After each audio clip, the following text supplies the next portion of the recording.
1 യോഹന്നാൻ 4 അധ്യായം 1 മുതലുള്ള വാക്യങ്ങൾ.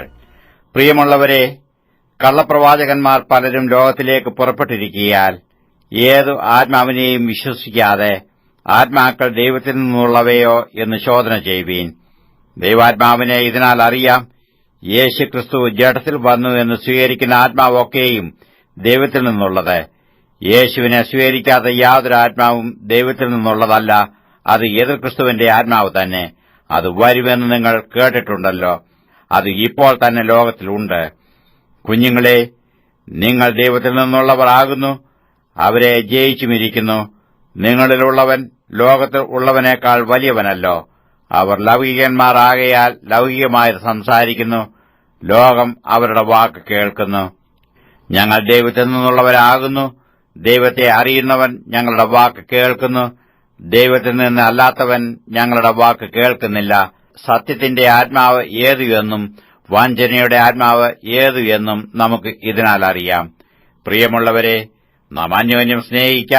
സ്നേഹം ദൈവത്തിൽ നിന്ന് വരുന്നു.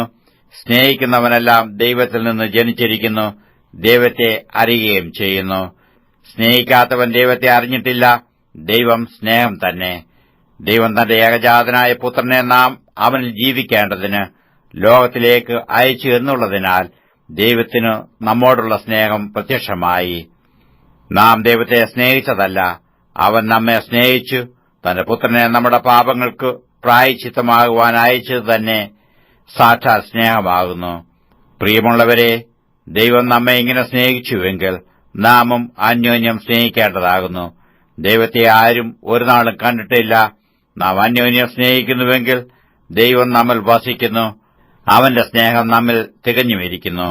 നാം അവനിലും അവൻ നമ്മിലും വസിക്കുന്നു എന്ന് അവൻ തന്റെ ആത്മാവിനെ തന്നതിനാൽ നാം അറിയുന്നു. പിതാപുത്രനെ ലോകരക്ഷിതാവായിട്ട് അയച്ചിരിക്കുന്നു എന്ന് ഞങ്ങൾ കണ്ടു സാക്ഷ്യം പറയുന്നു. യേശു ദൈവപുത്രനെന്ന് സ്വീകരിക്കുന്നവനിൽ ദൈവവും അവൻ ദൈവത്തിലും വസിക്കുന്നു. ഇങ്ങനെ ദൈവത്തിന് നമ്മോടുള്ള സ്നേഹത്തെ നാം അറിഞ്ഞും വിശ്വസിച്ചുമിരിക്കുന്നു. ദൈവസ്നേഹം തന്നെ. സ്നേഹത്തിൽ വസിക്കുന്നവൻ ദൈവത്തിൽ വസിക്കുന്നു, ദൈവം അവനിലും വസിക്കുന്നു. ന്യായവിധി ദിവസത്തിൽ നമുക്ക് ധൈര്യമുണ്ടാവാൻ തക്കവണ്ണം ഇതിനാ സ്നേഹം നമ്മോട് തികഞ്ഞിരിക്കുന്നു. അവൻ ഇരിക്കുന്നതുപോലെ ഈ ലോകത്തിൽ നാമും ഇരിക്കുന്നു. സ്നേഹത്തിൽ ഭയമില്ല. ഭയത്തിന് ദണ്ഡനമുള്ളതിനാൽ തികഞ്ഞ സ്നേഹം ഭയത്തെ പുറത്താക്കി കളയുന്നു. ഭയപ്പെടുന്നവൻ സ്നേഹത്തിൽ തികഞ്ഞവനല്ല. അവൻ ആദ്യം നമ്മെ സ്നേഹിച്ചതുകൊണ്ട് നാം സ്നേഹിക്കുന്നു. ഞാൻ ദൈവത്തെ സ്നേഹിക്കുന്നു എന്ന് പറയുകയും തന്റെ സഹോദരനെ പകയ്ക്കുകയും ചെയ്യുന്നവൻ കള്ളനാകുന്നു. താൻ കണ്ടിട്ടുള്ള സഹോദരനെ സ്നേഹിക്കാത്തവന് കണ്ടിട്ടില്ലാത്ത ദൈവത്തെ സ്നേഹിപ്പാൻ കഴിയുന്നതല്ല. ദൈവത്തെ സ്നേഹിക്കുന്നവൻ സഹോദരനെയും സ്നേഹിക്കണം എന്നീ കൽപ്പന നമുക്ക് അവങ്കൽ നിന്ന് ലഭിച്ചിരിക്കുന്നു.